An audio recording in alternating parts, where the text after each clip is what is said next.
یہ دلچسپ کہانی ہے ایک ایسی عورت کی جس کا نام ہوا بازی کی دنیا میں بہادری اور ذہانت کی علامت سمجھا جاتا ہے، جس کے ہاتھوں میں پینسل اور اسکیل ہی نہیں بلکہ ایک اسپینر بھی تھا۔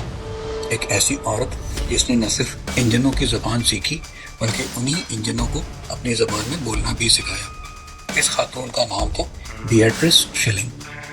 سننے میں شاید یہ نام بہت عام سا لگے، لیکن دوسری جنگ عظیم میں رائل ایئر فورس کے پائلٹس کی کامیابی کے پیچھے ان کے دماغ اور محنت کا بڑا ہاتھ تھا۔ بیاٹرس شیلنگ سن 1909 میں انگلینڈ میں پیدا ہوئی۔ بچپن سے ہی ان کا دماغ ریاضی اور مشینری کی طرف مائل تھا۔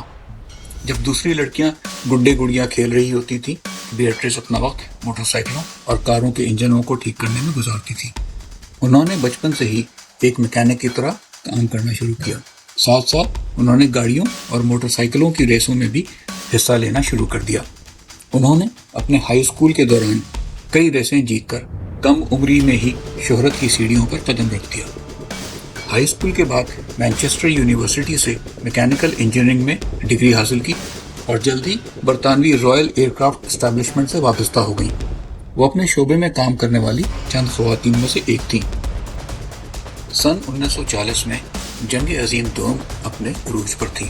رائل ایئر فورس کے ہیرو پائلٹس جرمن طیاروں کے خلاف آسمانی لڑائی لڑ رہے تھے، لیکن انہیں ایک عجیب مسئلہ درپیش تھا۔ جب برطانیہ کے اسپٹ فائر طیارے تیزی سے ڈائیو کرتے یا انورٹڈ پرواز کرتے تو ان کے رولز رائس مرلن انجن کا کاربوریٹر بند ہو جاتا، انجن میں فیول کی سپلائی رک جاتی اور طیارے کا انجن چند سیکنڈوں کے لیے ڈیڈ ہو کر رہ جاتا۔ ان چند سیکنڈوں میں ہی جرمن لفٹ وافے کے میسر شمشٹ طیارے ان پر حملہ کر دیتے۔ یہ نقص ان کے لیے موت کا پروانہ تھا، کیونکہ اسی لمحے جرمن پائلٹ حملہ کر کے انہیں مار گراتے اور برطانوی پائلٹس کی جانیں ضائع ہو جاتی تھیں۔ یہ مسئلہ خاص طور پر نیگیٹو گریوٹی مینوورز کے دوران پیش آتا تھا، جس میں جہاز یا تو الٹی اڑان کر رہا ہوتا تھا یا قلعہ بازی لگا رہا ہوتا تھا۔ یہ ایک خوفناک مسئلہ تھا جس نے برطانیہ کے پائلٹس کو مایوس کر دیا تھا، لیکن بیاٹرس شیلنگ نے فیصلہ کیا کہ وہ اس کا حل نکال کر دم لیں گی۔ انہوں نے انجن کے فیول کاربوریٹر کا بغور مطالعہ کیا۔ مسئلہ یہ تھا کہ جب طیارہ اچانک نیچے جاتا تو فیول کاربوریٹر میں بھر جاتا اور انجن بند ہو جاتا۔ بیاٹرس شیلنگ اس وقت رائل ایئر کرافٹ اسٹیبلشمنٹ میں بطور انجینئر کام کر رہی تھیں۔ انہوں نے اس مسئلے کو اپنے ذمہ لیا۔ وہ خود ہی ہوائی اڈے جاتی، پائلٹ سے ملاقات کرتی اور مسئلے کو قریب سے سمجھنے کی کوشش کرتی۔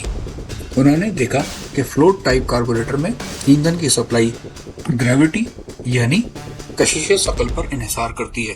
جب طیارہ الٹا ہوتا ہے یا تیزی سے ڈائیو کرتا ہے تو گریوٹی کی قوت کام نہیں کرتی اور فیول کی سپلائی منقطع ہو جاتی ہے۔ بیاٹرس نے ایک انتہائی سادہ مگر زبردست حل پیش کیا۔ انہوں نے کاربوریٹر میں ایک چھوٹا سا ڈیوائس لگایا جسے میٹرنگ اوریفس کہتے ہیں۔ یہ ایک چھوٹا سا تھیلا نما آلہ تھا جس میں ایک سوراخ تھا۔ یہ آلہ فیول کے فلو کو ریگولیٹ کرتا تھا اور نیگیٹو گریوٹی مینوورز کے دوران بھی ایندھن کی مسلسل سپلائی کو یقینی بناتا تھا۔ بیاٹرس نے جب اپنا حل پیش کیا تو کئی لوگوں نے اس پر شک ظاہر کیا، لیکن بیاٹرس نے ہمت نہیں ہاری۔ انہوں نے ایک طیارے پر اپنا آلہ لگوا کر اس کی آزمائش کی۔ پائلٹس حیران رہ گئے جب طیارے نے بغیر کسی مسئلے کے تمام مینوورز مکمل کیے۔ یہ حل کامیاب ثابت ہوا۔ اس ڈسک نے ایندھن کے بہاؤ کو کنٹرول کیا اور انجن نے غوطے کے دوران بند ہونا بند کر دیا۔ اب اسپٹ فائر اور ہریکین پائلٹس اعتماد کے ساتھ جرمنوں کے تعاقب میں ڈائیویں لگا سکتے تھے۔ بیاٹرس خود اپنی موٹر سائیکل پر ہوائی اڈوں پر جاتی اور یہ ڈیوائس پائلٹ کے طیاروں میں لگاتی۔ کہا جاتا ہے کہ جب انہوں نے پہلی بار پائلٹس کو یہ حل دیا تو ان کی خوشی دیدنی تھی۔ اس چھوٹی سی ایجاد کو پائلٹس محبت سے شیلنگ اوریفس کہتے تھے۔ بیاٹرس کے چھوٹے سے آلے نے جنگ کے میدان میں زبردست اثر ڈالا۔ اب برطانوی پائلٹس جرمن طیاروں کے خلاف بہتر اور مؤثر طریقے سے لڑ سکتے تھے۔ وہ تیزی سے ڈائیو کر سکتے تھے اور دشمن کے حملوں سے بچ سکتے تھے۔ اس سے نہ صرف رائل ایئر فورس بلکہ بعد میں US ایئر فورس کے پائلٹس کو بھی فائدہ ہوا، جنہوں نے اسی طرح کے طیارے استعمال کیے۔ بیاٹرس شیلنگ کی ایجاد نے نہ صرف پائلٹس کی جانیں بچائیں بلکہ جنگ کے نتائج پر بھی گہرا اثر ڈالا۔ ان کی کہانی ہمیں سکھاتی ہے کہ عظیم مسائل کے حل بعض اوقات انتہائی سادہ ہوتے ہیں، اور ہمت اور محنت سے کوئی بھی کام ناممکن نہیں ہے۔